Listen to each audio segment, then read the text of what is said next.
জন্মাষ্টমী উপলক্ষে রেখেছি সাবু মাখা। এই সাবু মাখাটি কেমন করে করতে হয় আপনারা জেনে নিন।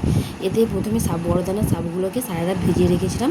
তারপর জল ঝরিয়ে নিয়ে তাতে একটু নারকেল কুড়ো দিয়ে, একটু গুড়ের বাতাসা দিয়ে, তার সঙ্গে একটু সন্দেশ দিয়ে ভালো করে মেখে নিতে হবে।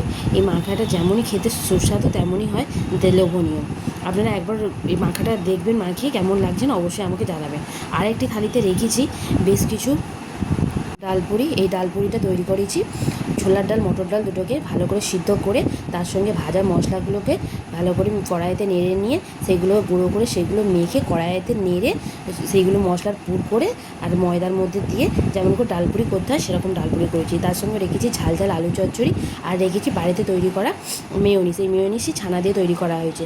আর তার সঙ্গে রেখেছি কিছু ঠাকুরের পুজোর আপেল আর রেখেছি ঠাকুর পুজোর সন্দেশ। তো কেমন লাগলো বন্ধুরা অবশ্যই বলবেন। যদি ভালো লাগে চ্যানেলটিকে সাবস্ক্রাইব করে দেবেন আর কমেন্ট করবেন কেমন লাগে।